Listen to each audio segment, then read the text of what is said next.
জানতে চাই যে এখানে আমার অনেক ইচ্ছা ছিল যে আমি আলহামদুলিল্লাহ সবার একটা উদ্দেশ্য যে আমাদের এই দাম্পত্য দোয়া করবেন আল্লাহ তাআলা দীর্ঘ হায়াত দান করার জন্য কবুল করেন। এত বড় মজলিসে বিবাহ করা এটা আমরা কবুল করতে পারছি। আল্লাহ তাআলা সবার জন্য আমার একটা কামনা, সবাই আমাদের দোয়া করবেন, আল্লাহ তার মধ্যে এই খায়ের বরকত দান করেন। দেনমোহরের বিষয়টা আমার বাড়ি বাবা নেত্রকোনা জেলায়, আমার পাশের থানায়।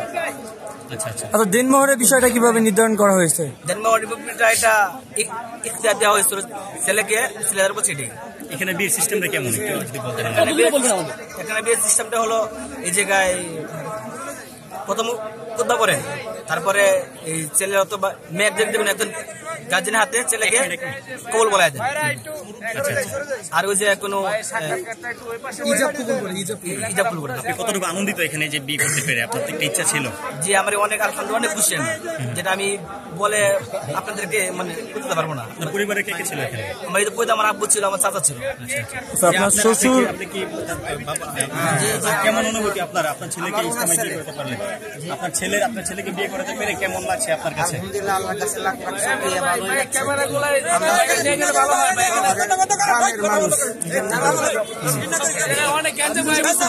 শুকরিয়া। আজকে আমার আশা করি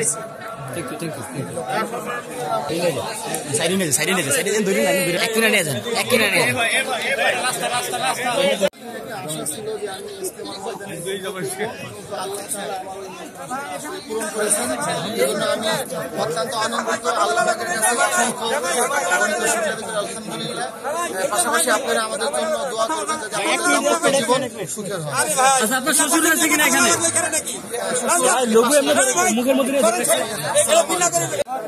দীর্ঘদিন যাবত একটা স্বপ্ন ছিল যে আমি বিশ্ব ইজতেমায় এসে দোয়া করব, কারণ বিশ্ব ইজতেমার মধ্যে সারা বিশ্বের বড় বড় উলামায়ে কেরাম আসেন। এখানে সকল উলামায়ে কেরাম একত্র হয়ে দোয়া করেন। এই বিশ্ব ইজতেমায় যদি বিবাহ হয় তাহলে তাদের দোয়ার বরকতে সারা বিশ্বে, তাদের দোয়ার বরকতে যে আমাদের সামনে নবজীবন আসবে, এই নবজীবনের যে দুঃখ কষ্ট আল্লাহর রহমতে আশা করি যে ওনাদের বরকতে আমাদের দুঃখ কষ্টগুলো দূর করে দিয়ে আমাদের পিছনে একটা দাম্পত্য জীবন সুকুমার সুন্দর করবেন, এই আশায় আমি এই বিশ্ব ইজতেমায় এসে আমার দাম্পত্য জীবন শুরু করেছি এবং আশা করি আল্লাহ আমাদের এই দাম্পত্য জীবন সুন্দর ও সুখময় করবে। দেনমোহরের বিবেচনা কিভাবে হয়েছে? দেনমোহর আমি মোহরে ফাতিমি হিসাবে দেনমোহর 2,10,400 টাকা নির্ধারণ করেছি।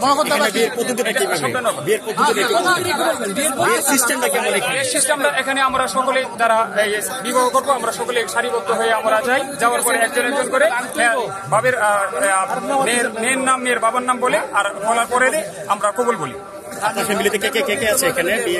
আমাদের ফ্যামিলি থেকে আসছে আমার নানা আসছে এবং আমার এক বন্ধু আসছে, আমার ভাই আসছে। আপনার শ্বশুর আছে কিনা এখানে? আমার শ্বশুর আছে, জীবিত আছে। এখানে আছে কিনা? এখানে আমার নানা আসছে, এই মেয়ের নানা আসছে, আর আমার ভাই আসছে। সন্তুষ্ট সবাই? জি, আমরা সন্তুষ্ট। আমরা দীর্ঘদিন জায়গার স্বপ্ন আজকে পূরণ হলো, এই জন্য আমরা অনেক আনন্দিত। আমার বাড়ি নেত্রকোনা 8 পাড়া।